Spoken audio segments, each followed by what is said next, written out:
Waiting for the time to go live. Pressed the button already. This is always the strange little bit where I'm waiting for it to be the time that I said I was going to start, but I want to make sure that the video is going to work well.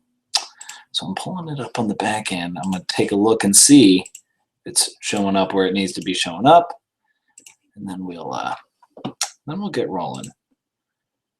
If you're watching right now, then you're definitely in the minority, as well as ahead of the curve, so to speak. Let's see, pulling up the channel. Let's see what it does. Well, it says that it's live. There's me. You can hear me through the speakers. We'll close you out. We don't want that there. Well, it's 8:30. I said I was going to start at 8:30. Thank you for tuning in. If you don't already know, I'm Lord Bael. So I'm sure everybody's noticed, and I've said it previously, and it's happened before. I've not been able to post as much content as I would like for a variety of different reasons. I've had a couple things in my back pocket that I just kept pushing back, and I hadn't gotten to do it quite yet. I was I don't know, just waiting for the right time, right place to I don't know, get knockout to reviews. And so I thought, you know, whatever, might wait, but let's do them now. So I figured I've been wanting to do these two reviews for two local records that just came out in the last, it's been a minute now, last couple months. Specifically, they're not really in the vein of the stuff that I typically would review. One more so than the other. One is definitely a very far stretch from what I would normally kind of put on my review plate, just because it's not something I typically would listen to. But I wanted to you know, branch out a little bit, but that proved to be what probably kept me from doing it quick enough. So yeah, I want to talk about two records in particular.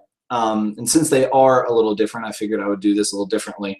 I'm not going to be editing this down or doing any cuts or goofy stuff. I just want to kind of talk about the two records pretty candidly and just live, which kind of fits a little bit within this, as we'll kind of get into. So the two specifically are the new Foxery record. I don't know if this is going to show up backwards or not, but the Foxery, their new LP, Unless. And then the other one is the new Xerxes record, Collision Blonde.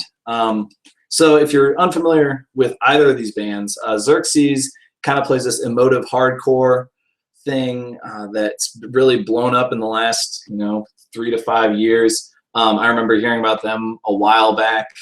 They've really, you know, continued to gain momentum and popularity both in Louisville and regionally and nationally. I know they've done a couple tours out west. This is either their, you know, this is probably their third full length, I want to say. It's definitely, you know, showing progression. We'll dig into that one as well in a minute. I think I want to touch on the Foxery first, because they're the kind of the outlier as far as me. So the Foxery is a band, again, from here in Louisville. This is, I want to say it's their first or second full length. It's probably their third release overall. I know they've put out a couple different records and EPs over the course of their existence.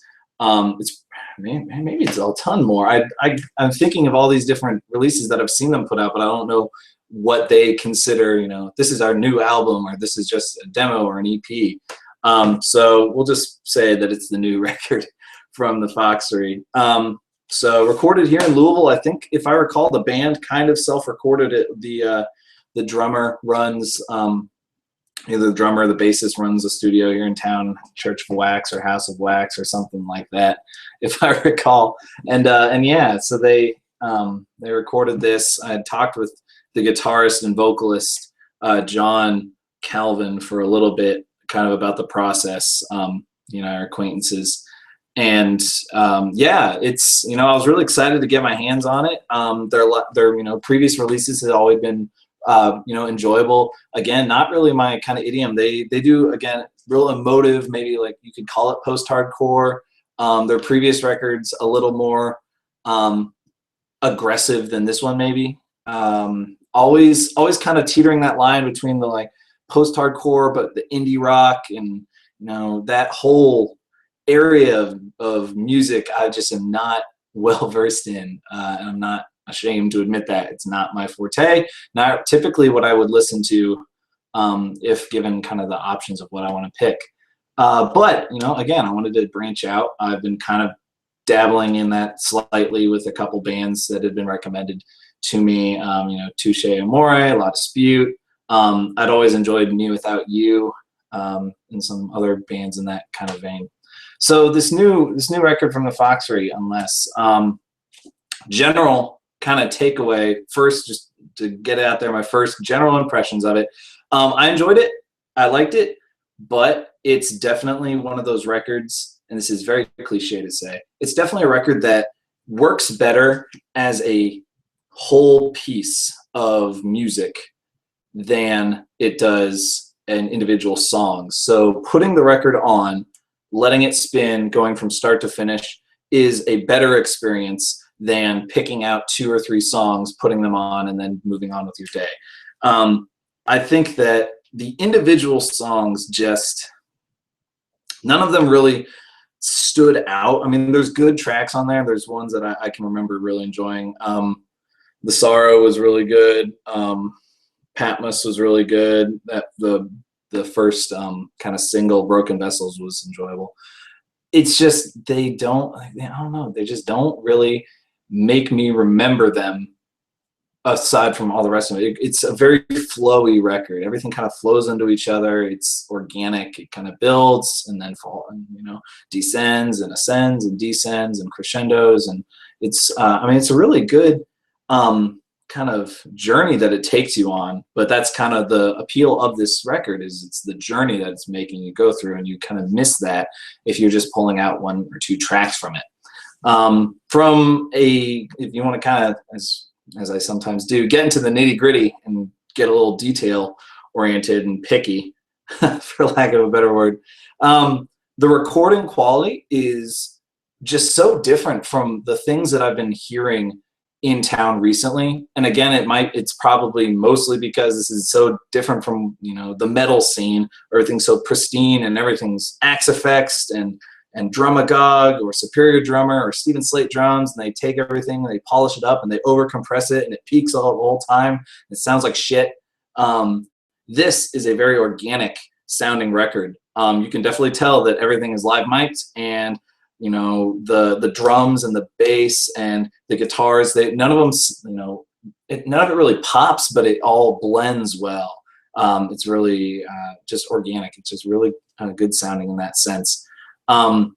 Although, to again nitpick, the guitars nothing pops, nothing is super clear. But I think for this style of music, this kind of indie my phone, the kind of like indie post-hardcore, post-rock idiom, it works. It fits the mood, it fits the tone. And from start to finish, I was never a part where I was like, man, that just, the recording is just distracting from it. It all fits within the context of the music, so that's good. Performance-wise, instrumentally, nothing really stood out as amazing. Nothing sounded, sloppy or bad. It all worked. There might have been a couple, musical slip-ups in it, but to me, that really kind of just helped with the organic nature of it. The fact that it wasn't pristine and the fact that it wasn't, perfect, I kind of liked. Vocally, it's hit or miss. And that's something that the genre has always had for me. So it's definitely got its moments where the vocals are just not whiny, but just wrong. I don't know. It's really hard for me to elaborate and really get across how it sounds like he's trying to do the Aaron Weiss from Me Without You and whatever the dude from Brand New, like this. If this record is trying to do anything, it's trying to emulate Brand New and some of the late career Me Without You at the same time. And if you're into that kind of stuff, then you probably would enjoy it. Again, I like Some of Me Without You stuff, but it's so, that's their thing. And so to hear something emulate it, I like it, but at the same time, it's just not, it still kind of pales in comparison. There's a lot of emotion going on. It's definitely a very personal record. But the vocals just, I don't know, it's just not my thing. I've just always had kind of if you're gonna sing, sing it well, and it's just too, not nasally, it's kind of singing from the throat, and just kind of whimpering, and I guess in that style and within the context of everything else, it's what should be done, but it just doesn't do it for me. So I guess to bring it down into a ranking, I'm feeling somewhere in like a 5.5 to a 6. Again, as a whole piece, I enjoyed it. Individualized tracks, not as much, if at all. Yeah, 5.5 to a 6. I went back and I checked out one of the releases of theirs that I had missed. The one that came out right before this one, I think it's called Life is Still Beautiful. And that one I really enjoyed. It was a little more polished and a little more produced, which, I kind of enjoyed how this was still sounded like a live band and recording, but the songwriting on the previous one was definitely more, forward driving. And this one just, had a lot more kind of meandering and subdued tones to it. So, definitely check it out. I would not in any capacity say don't give this a listen. I think if you like brand new and mid to late career Me Without You, then you'll probably find something in the Foxeries Unless that you'll enjoy. But if you like, Rings of Saturn and that's the only thing that you like, then you're gonna hate this. So don't listen to it. So the Foxery Unless, 5.5 out of 10.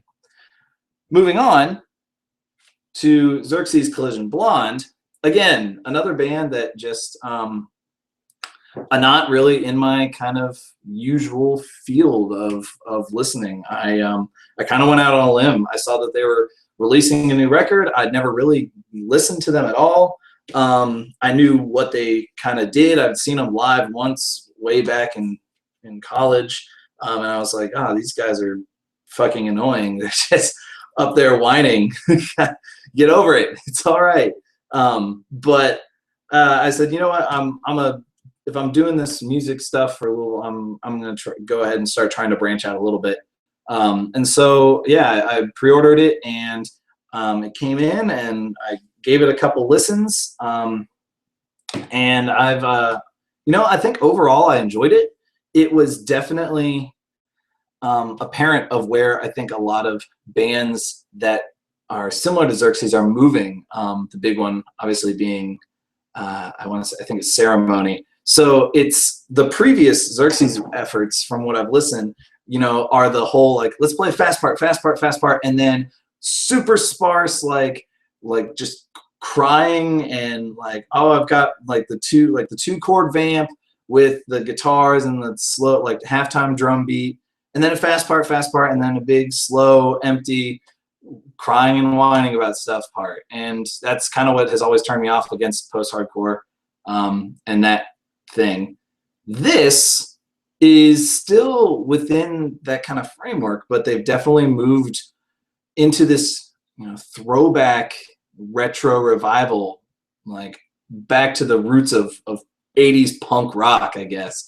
So they've turned the game down on all their amps. They're not playing the old Mesas and such now. They've definitely gone out and bought a couple Vox AC30s and a Fender Twin Reverb, and they put them on the clean channel and they bought themselves a light overdrive, and now that's what they do. And they got the jangle going on. It's got a lot of just kind of that sensibility about it. The songwriting is less modern and definitely more along the lines of not a pop songwriting, but kind of in the pop songwriting, verse, chorus, bridge, chorus. It's a lot more subdued than their previous efforts, but not in a cliched way for that genre, for the post-hardcore thing. It's I mean, it's pretty good for what it is. Again, it kind of reminds me of how Ceremony went with Ronert Park, where they went from what they were doing into this kind of throwback, late 70s, early 80s punk rock, proto-punk thing. They're kind of doing the same thing, especially on tracks like Chestnut Street. That one's when I first heard it, they're also doing. I mean, Coliseum very obviously has influenced them. The newest Coliseum record, Sister Faith, kind of did this whole throwback thing, and now this record has come out and it's doing the whole throwback thing. And I'm sure it probably has something to do with, if I understand correctly, there's a little bit of a crossbreed between the Xerxes guys and the Coliseum dudes, and they've got their super groups or their joint bands, and then they do their thing. And I mean, that whole, much like every scene in Louisville, everybody's jerking everybody else off. So it's not surprising that there's a little bit of a cross-pollination of influences there. And it's not a bad thing. It's great that that all the bands kind of are influenced by each other and are, working together towards these new directions that they want to take. And I think it's for the better. In Xerxes' case, I've definitely enjoyed this release much more than any of their previous ones. It's, if you really want to be the guy that likes early 80s, proto-punk or hardcore, then this might be the thing for you. If you don't want to listen to the old stuff. The guitars all sound fine. Really well recorded album. Everything sounds good, all really organic sounding. The vocals, while just kind of the yelps, still fit. There's not really any singing or anything to that nature, if I recall. Nothing that jumped out at me and made me say, ugh. Still, overall, not anything that really blew me away. A strong effort, though. Definitely a good, solid 7. I never felt like I needed to put it on again and again, but every time that I've listened to it, I've listened to it all the way through and said, well, that was enjoyable. Yeah, I think I don't know what they could do to improve or if there's anything specific to fix. They're just kind of, they did what they did and it worked for them. Maybe oh, never mind. I'm looking at the track listing. That's the one thing. But here we are. It's track, 9 something. It's the second to last one. And it's this spoken word thing. And it's dumb. It's really dumb and bad. And I'm sorry if it's super personal to the vocalist or whoever is doing it. I don't know if it's the vocalist or if it's somebody else doing it. But it's bad. Sorry. It's this spoken word piece. It's obviously very personal and hopefully written from first person perspective and not a character that he's imagining these lyrics being spoken through. I definitely applaud putting your heart on your sleeve like that, but it just comes across as such like it's nothing new. It's so overdone. It's just, oh, here, I'm so sad. The girl that I like is not interested in me, but I don't know how to communicate and I'm out of place, but not really. But okay, great, man. I'm there too, but whatever. No, but here we are. Nah, cut that track out, replace it with another rockin' tune, and that would be a lot better. But that's just my dumb opinion. So yeah, so that's those two. Yeah, Xerxes, I'd give solid 7, minus. But here we are, just not my thing. So Foxery 5.5, Xerxes 7. I hope that I can get some more reviews in soon. I don't ever intend for there to be such a dry spell in between doing these. I'm certainly relatively cognizant of what's happening and what's being put out in Louisville's music scene. I know there's a ton of new bands that have just popped up, seemingly out of nowhere. A couple of them.